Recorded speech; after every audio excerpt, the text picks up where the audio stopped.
And joining me now is the Assistant Trade and Manufacturing Minister, Tim Ayres. Tim, good to see you. So, energy, is that going to be central to the budget and giving people a little bit of relief there? Well, it's certainly the case that the government's energy bill relief package had an enormous impact on lower prices for households and business. And as the Prime Minister just said, that had an economy-wide impact in terms of keeping inflation down.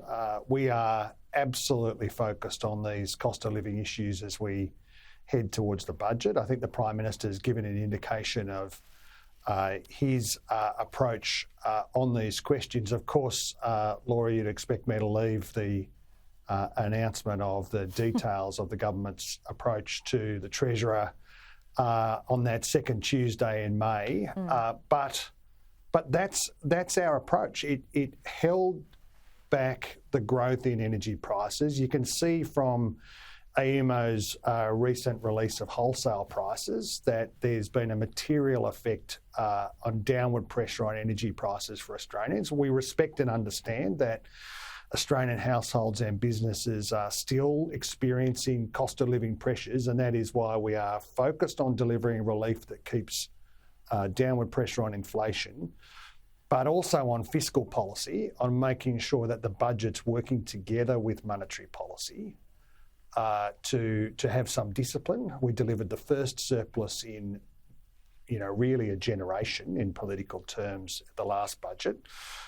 We are as a government completely focused on fiscal discipline and making sure that we are delivering relief to households and business where it isn't inflationary. Let me ask you about this. I want to talk about solar panels, not relation to the private jets, don't worry, but I think perhaps something a little bit more head-scratching, and that is why these multi-million-dollar companies, solar companies, need a subsidy from the government. I mean, if it's going to work in the market, if the market's there, why should taxpayers be taking on some of that risk? Well, we're in a global race for the jobs of the future. The truth is, in terms of solar panels, the first wave of solar panel inventions and innovation occurred in Australia. In fact, in Sydney at the University of New South Wales, that solar PV technology was invented here in Australia. It has largely been commercialised offshore. 85% of the world's solar panels are built in one jurisdiction. That is not a good thing for the commercialisation of Australian IP or for diversification of Australia and the world's solar supply chain. Yeah, I mean, but diversification is one thing. I mean, but China has a massive run on this market already. I mean, it's pretty silly to think that we're ever going to be able to compete with the Chinese solar panels on cost alone and proliferation. I absolutely disagree, Laura. I don't like disagreeing with you, but I absolutely disagree. We have, for example, last week when the Prime Minister made the announcement of the Solar Sunshot program, $1 billion to supporting Australian solar businesses and companies in the solar supply chain. Yep. The company that made its announcement in parallel that it would establish a manufacturing facility at Liddell, there are two remarkable things about that announcement. The first is that facility will employ more people than the Liddell power station currently employs. More people.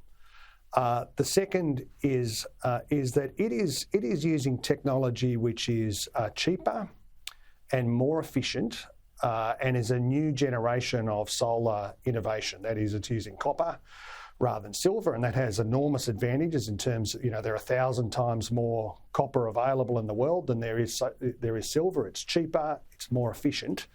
We must capture that wave of technological opportunity and jobs and investment opportunity here in Australia. That's why the Net Zero Economy Agency legislation was tabled in the Parliament last week, because this is Australia's opportunity to shift, yes, our own emissions, Yep. But also to recognise that 97% of our trading partners have got net zero objectives themselves. And if we want to effectively trade into those markets and become the renewable energy superpower that our vast resources say that we can be, that requires a government that is prepared to step up to the plate. And the Net Zero Economy Agency will be there to coordinate the government's activity. That's what this is all about. It's about I get that. households, but it's also about manufacturing jobs. Okay, and that's great.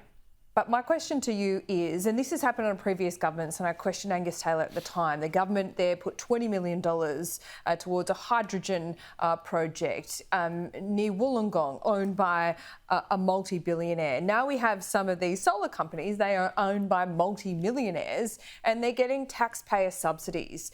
If these companies then thrive, there's no return for the taxpayer. Shouldn't there be some return for the taxpayer?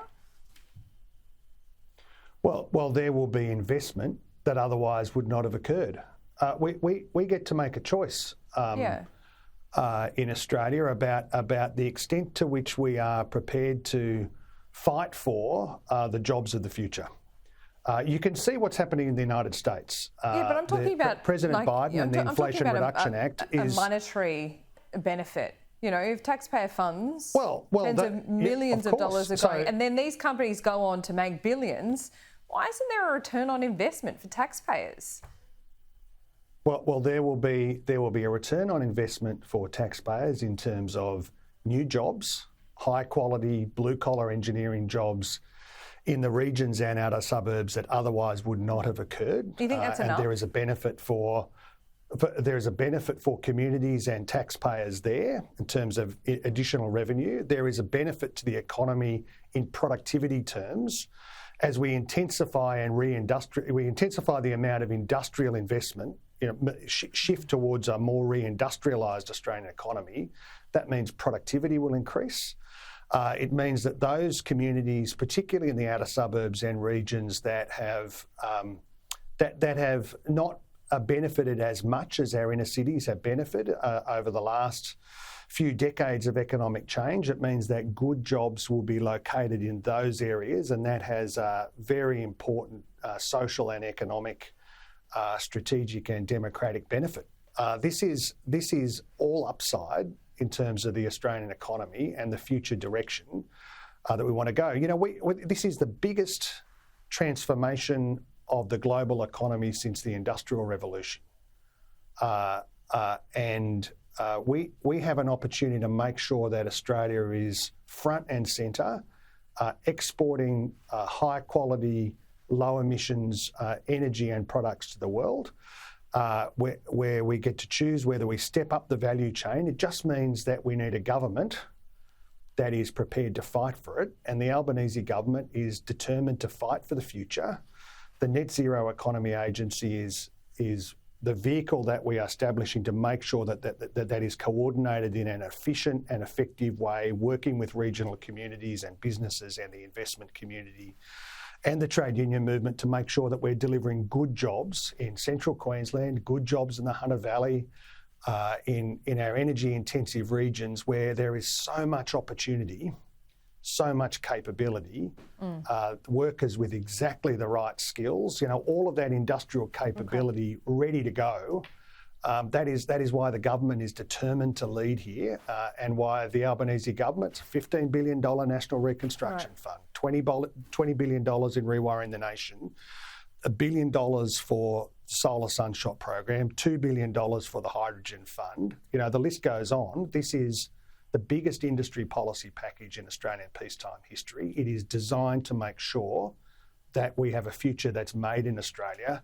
We capture these opportunities for Australians, and particularly Australians in regional communities. All right, well, it's lovely to chat to you this morning.